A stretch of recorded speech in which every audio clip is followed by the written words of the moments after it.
guys, welcome back to Dolly's Kitchen. Today, let's say I posted a wholemeal bread on my Facebook page and everyone is commenting about it and wanted a video of it, so I'm going to do a video of it. So for a start, you will need your wholemeal flour, which you can get in any other shop, and you need your bread flour. I'm making two different types of loaves. I'm making a bigger one and a smaller one. So I have 5 cups of wholemeal flour, and I have 3 cups of bread flour or strong flour or hard flour. You need 4 cups of lukewarm water. So I have 1 cup in here and I have 3 cups in here. Then you need 2 sachets of dry yeast, instant yeast. I have my vanilla extract. I have my nutmeg. Then I have my salt. I have half cup of my sugar.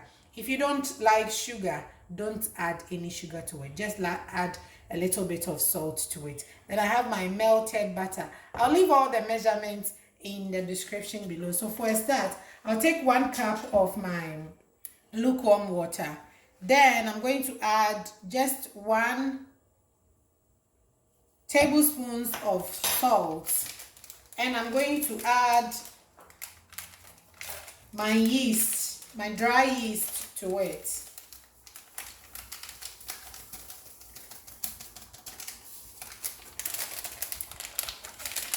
I'm going to add all the 2 dry yeast to the 1 cup of the lukewarm water.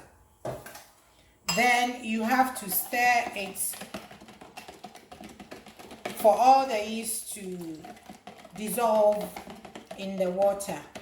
Then I'm going to leave it in a warm place for 10 minutes. I'll come back after the 10 minutes when the yeast has proven in the water.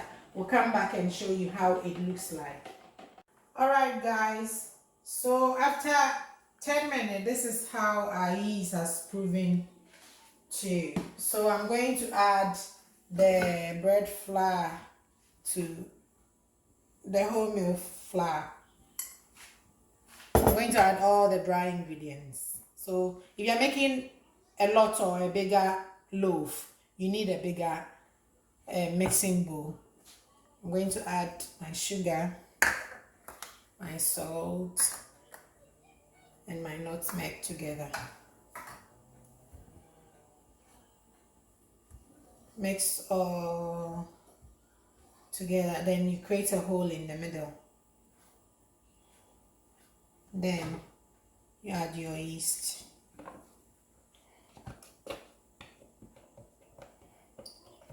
Then I'm going to add my melted butter. Then I'm going to add my vanilla extract. I'm going to add 2 teaspoons. Then I'm going to mix it together. I've washed my hand, so at this stage you can use your hand. And if you had the cake mixer, you can also use the cake mixer with the dough hook in it. I have the cake mixer, but I wanted you to see that you can also use your hand to mix it. Then I'm going to start adding my lukewarm water, but I won't add all the 4 cups. I'm going to add it bit by bit. So we'll come back after I have mixed the water to the dough and show you how the texture looks like. Alright guys, so after mixing the water, this is how it looks like. So now we are going to knead. Then I end up using all the 4 cups of water. I left it about 2 tablespoons full, which is okay. So I'm not going to use anymore. This is how you want your dough to look like. So now we are going to knead. And I'm going to show you how to knead. I won't use any flour on my working surface. I'm going to sprinkle a little bit of oil on it. Then I put it on here. Then you need your 2 hands to knead. this way. You bring it in, then you push it like this. And there is another way of kneading. So after you do this, you can pick it up and hit it on the working surface like that.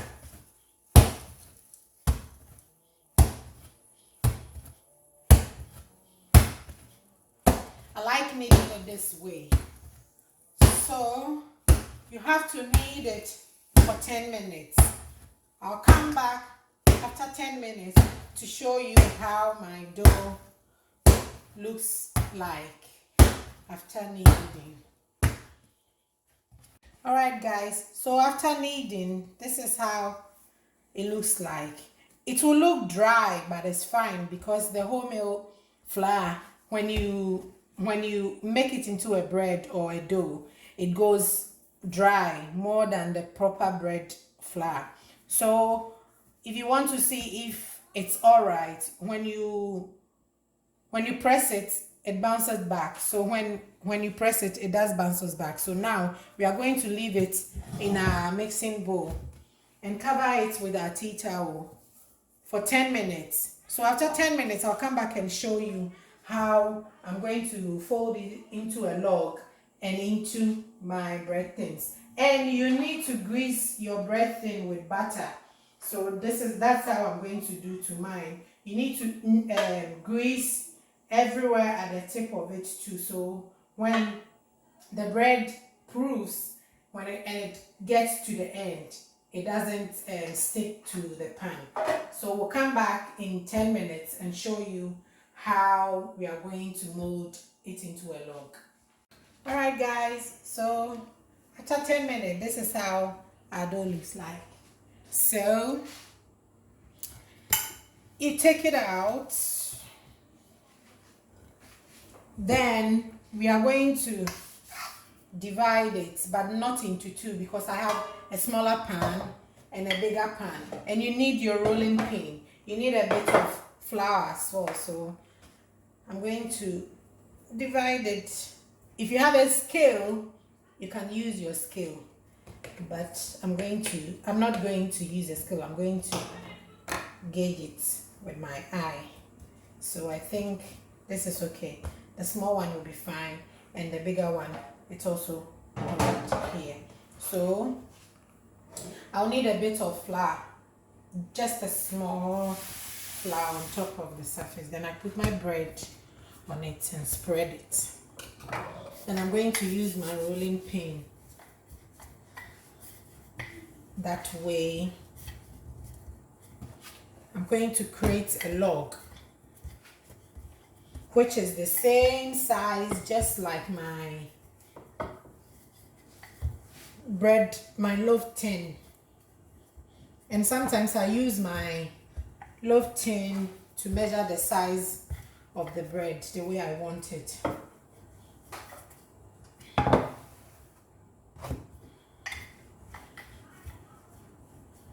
It smells good already. You can smell the you can smell. So I'm going to roll it into a log.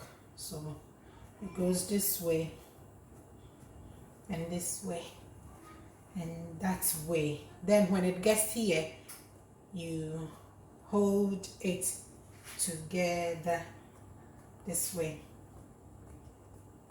Then you hold here together and this side also together. Then I'm going to put it in my loaf thing, where you hold at the tip or at the end, or yes, at the tip of it. You have to put it down the loaf tin. So that is how it looks like. I'll come back and show you how I have done the rest. So that is how the bread looks like in the loaf tin.